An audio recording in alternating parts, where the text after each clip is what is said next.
Desert Rivers by Professor Lade Wosornu. Deserts too have their rivers, and tomb from birth in earth. Waters mightier than vultures, lie hid from glare of sun, and winds that dry. Roots not by sky, but by rocks that do not always hold. Thieves run their unwitnessed course to their unwitnessed end. Without a sound, they gush into bowels of sea, far, far away from unaided human eyes. If you cannot see our tears, it does not mean we do not cry. Present hopelessness, because a desert is a dry place where there is no hope. So a desert represents hopelessness, a problem, or a solution to overcome. Rivers are opportunities. Rivers are solutions. So when we say deserts too have their rivers, what we mean is that there is hope in hopeless situations. What we mean is that every problem comes along with its solutions. And tomb from birth in earth. So we are saying these solutions come right in the innards of the problem. So where there is hopelessness, what Professor Lade Wosornu is saying is that if you look well, if you relax, you will see that the solutions lie right in the problem.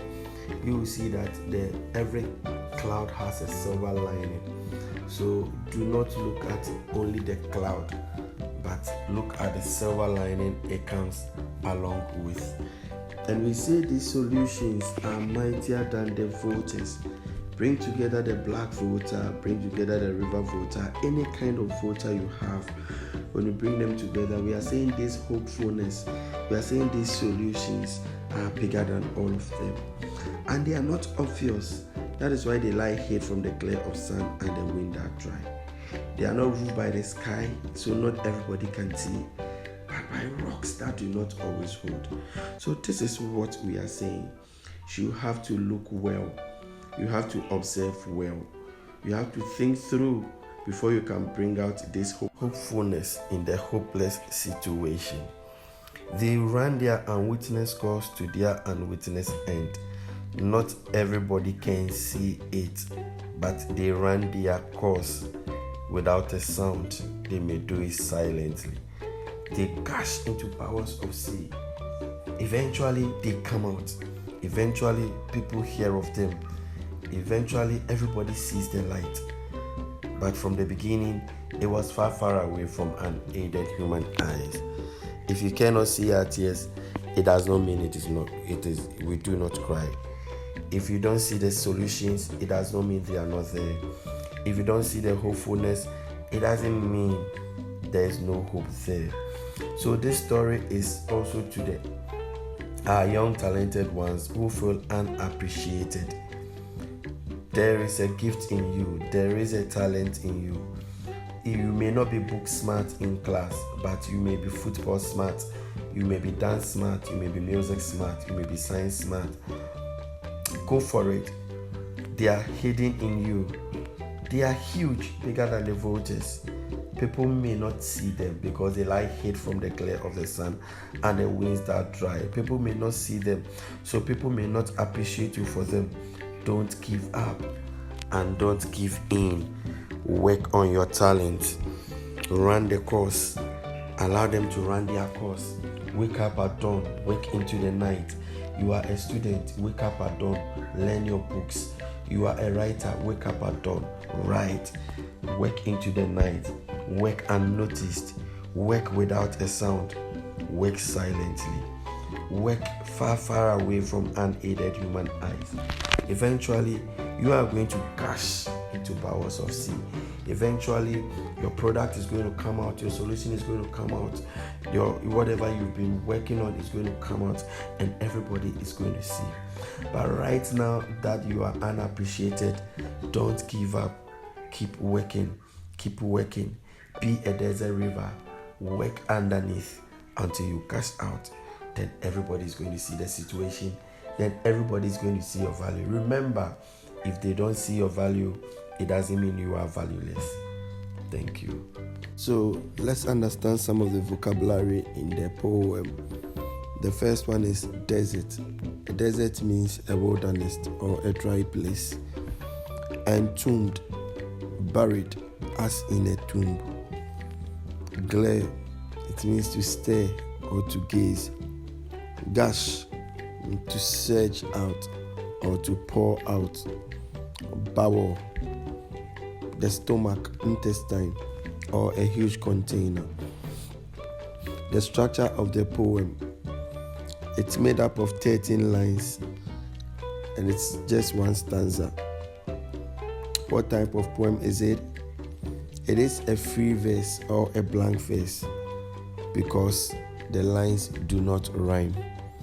It has an irregular rhyme scheme. Theme. Theme is the central idea in a literary piece. So we say, what is the poem talking about? So the poem tells us that there is hope in all situations. The poem tells us that people may be suffering silently and may hide it. Remember where it says, if you cannot see our tears, it does not mean we do not cry. The poem is also teaching us that everyone is valuable. Okay, so didactic. Didactic refers to the moral lesson in a literary piece. What are we learning from the poem? We've learned that not everybody will see our worth, but it shouldn't discourage us. We have also learned that we must develop our huge potentials that are buried in us. Let's go to some sound devices. Assonance. Assonance is when we repeat vowel sounds in a line or in a verse. Emphasis on sounds, not letters. So deserts too have their reverse. E in de, e in ze, and e in verse. E has been repeated, so it is assonance. Entombed from birth in earth. E in entombed, e in birth, e in earth. Remember, we are not talking about letters, we are talking about sounds. Okay, so e, that is assonance. Waters mightier than voters, so are in than and are in test. Okay, so that is assonance. Another is lie hid from glare of sun, so or in from and or in off. Roofed not by sky, by I, a, and e together is a diphthong. Two vowel sounds together is still a vowel, so by and then sky, I, that is assonance. But rocks that do not always hold, so are in but, are in that. Okay, so that is assonance. We also have but rocks that do not always hold. We have or in rocks and or in knots. Then we have these run there and witness caused, so are in run, are in unwitnessed. Then far away from unaided human eye, so are in far, are in far, are in and as in away, and then are in unaided, then human are. So all these are sounds from assonance. See that I didn't include the other the a in a way, because a and a are two different sounds.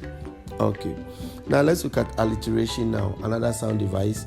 Here we are not repeating vowels but consonants, not letters but sounds at the beginning or initial stages of words. So an example is far away from unaided human eye, so in the far, in the far, and in the from. That is alliteration. Then consonants.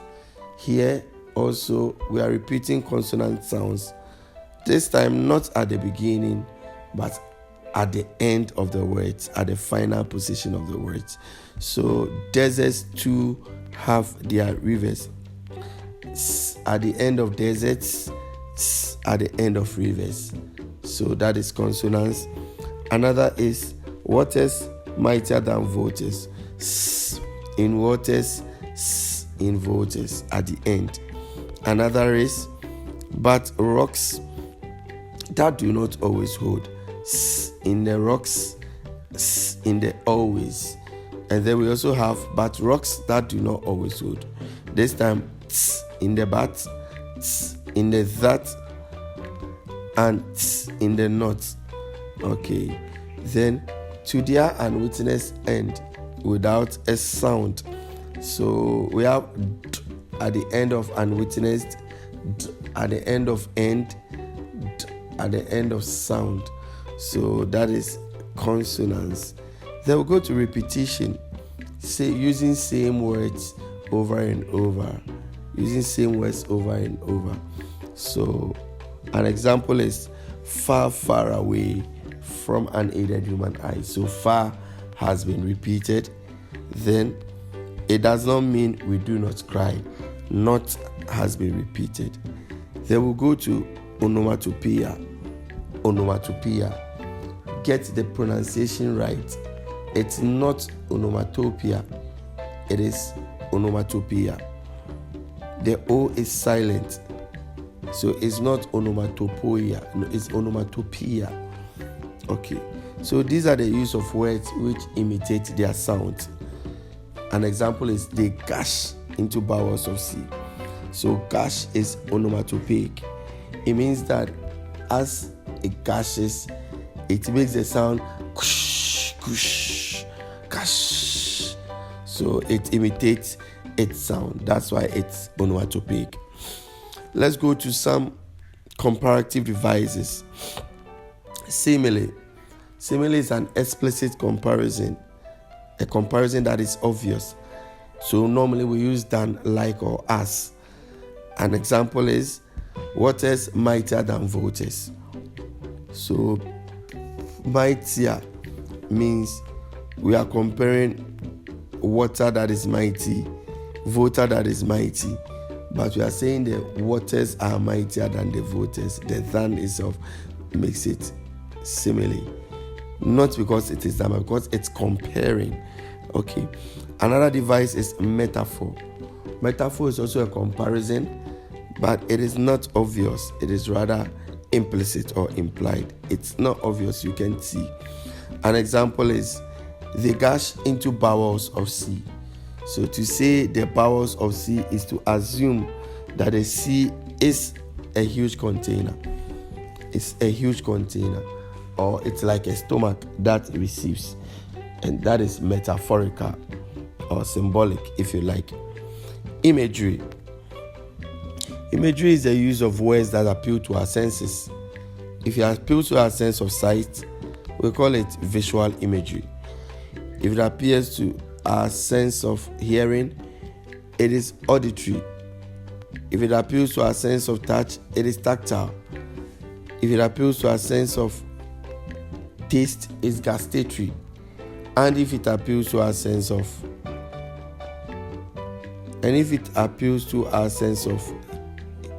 smell, it is olfactory. Now let's go through again. We see entomb from birth in egg gives a picture that the thing is buried in a tomb. That is imagery, visual imagery. It appeals to our sense of sight.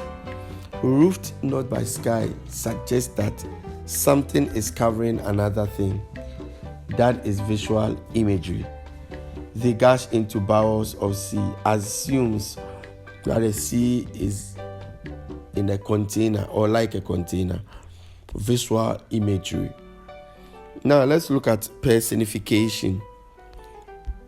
It is giving inanimate things the qualities of human, personifying them, making them look like they are persons. So lie hid from glare of sun. It's telling us the sun is glaring, the sun is watching intently, is to personify the sun. Again, but rocks that do not always hold, making it look like the rocks have the ability to hold, have the hands to hold. That is personification. Again, we say these run their unwitnessed course. They are running as if they have legs. Personification. Let's look at some contrast. or opposites. Without a sound, they gush. The gush itself means that it's coming with a sound, but you are saying it is without a sound. That is a contrast. These are opposite ideas. Deserts too have their rivers.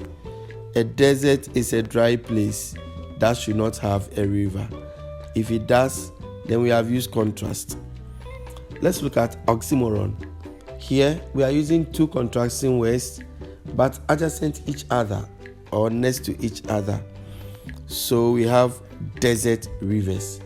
Desert is dry place, river is wet place. Together is oxymoronic. Okay, now let's look at this. It looks like it's enjambment in English, but in French, enjambement.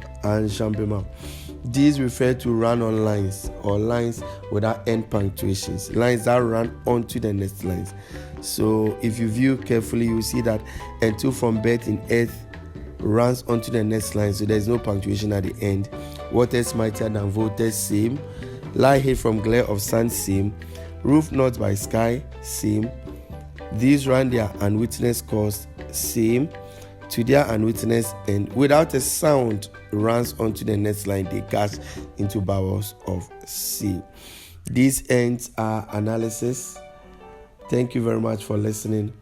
Play back, listen over and over and over again until you perfect it. This has been a publication or a video by Adonis Concepts. Subscribe to our channel for more videos. Leave your comments beneath. Thank you very much. Bye-bye.